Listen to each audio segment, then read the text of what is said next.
I am the dumbest person in the world. You're like, every moment that you ever felt inadequate or rejected or just not smart comes flooding into your brain, and you realize that yes, they were right. I shouldn't be loved.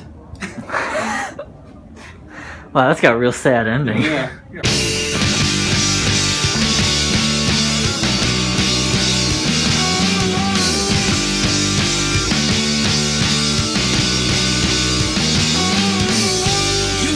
A lot of nerve. Alright, what topics do you go with? Somebody wrote cat farts. Somebody suggested as another joke, they just wrote cat farts. I said, don't you mean queefs? Pussy farts, am I right?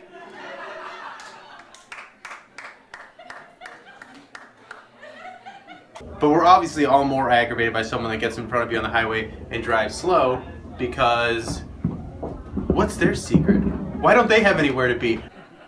So driving behind someone is always frustrating when they're driving too slow, because I have places to be all the time. If I'm driving, I want to get there as quickly as possible without getting a ticket. And if someone's driving very slow, it usually means they don't have anywhere to be, and the people that drive slow in our society are old people. And that's why they're going slow, because they don't give a fuck. They ain't got shit to do.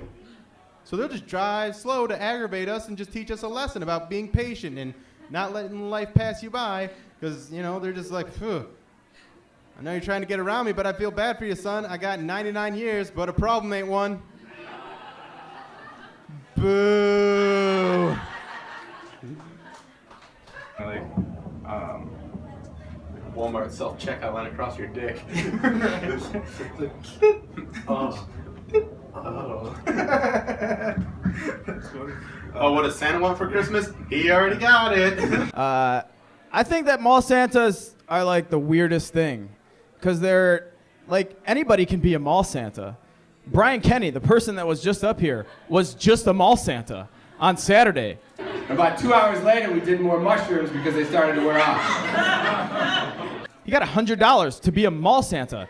He smokes way too many drugs to be a mall Santa. I answer the door, my pupils, the size of my eyes, I was just black-eyed all around. I think people get really weird around Halloween time about sex offenders, but nobody questions the mall Santa. That would be the greatest job for a sex offender. Parents are just bringing their poor children and sliding them across Santa's lap like a shitty Walmart self-checkout line. Like boop, oh, boop, oh. It's like the creepiest thing ever. And I've read that you can actually overcome, sex offenders can actually overcome their urges with a lot of counseling and time. And I think being a mall Santa would be the best, test to see if you've overcome that. Like, you just sit there and the warden's standing all behind you, just watching your every move and word. And you have little Tommy sit on your lap. And you're like, well, Tommy, I'm going to come down the chimney a week from now, and I'm totally not going to creep into your room while you're sleeping. And I'm going to put some gifts under the tree. I'm going to put a choo-choo train and, a pogo stick so you can bounce and bounce and bounce. Or not too much, though. You want to be safe. And then I'm also going to put a jack-off in the box. God damn it. All right, asshole, back in your cell. Personally, I don't feel accomplished until the woman has achieved climax, which is unfortunate because I ejaculate way prematurely. I've never had a problem with premature ejaculation because I'm not a loser like Cody. But I really haven't, but it's not really because I'm not a loser. It's because I've jerked the sensitivity right out of my dick. It's like a bodybuilder's calloused hand. It's just disgusting how much I've touched my dick that it's just I don't really like this anymore. I also don't understand why it's such an insult. That's amazing that someone could be so excited to be with you that just barely touching them makes them have an orgasm. I would love that superpower. I would love that if a girl got next to me and she's like, oh my God, don't, too fast, I'm done.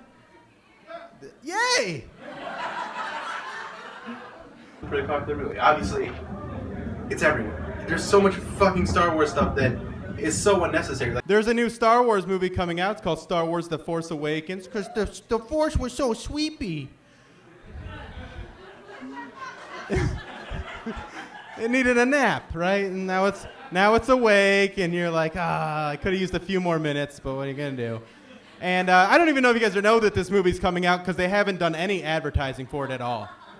There's no hype. No one cares about this movie coming out. Obviously, they've done the opposite. There's so much advertising, and they're just marketing it in every way they can. They're selling everything they can with Star Wars slapped on it. Like there's mascara that's Star Wars mascara. I think if you're going to market Star Wars stuff to the ladies, mascara is not the way to go. Tampons totally makes sense, right? You make a tampon that looks like a lightsaber. And obviously it's going to be a red lightsaber because, oh, come on. We all know that even the best Lady Jedi's a Sith once a month.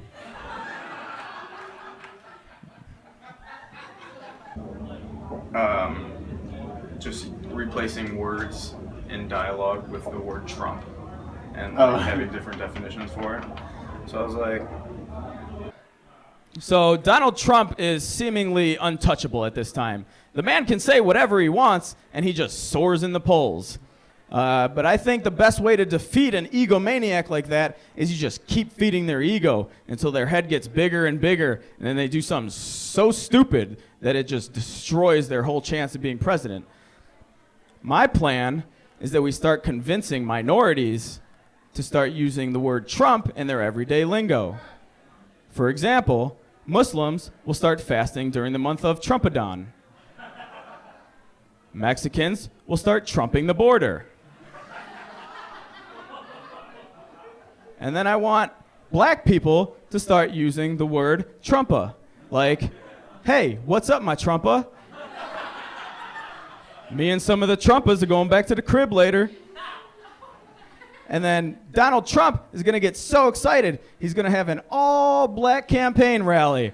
And after he's done, he's going to say, thanks for coming out and supporting me, all my Trumpers. And then they're all going to kill him because he used the hard R.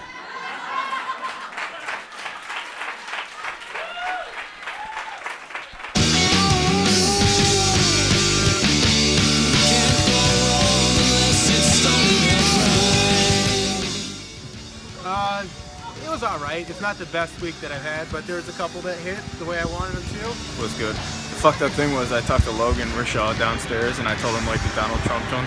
He's like, yeah, it's not funny. But I had to go. And it was the best one of the night. I know, I had to go with my instinct, so fuck you, Logan.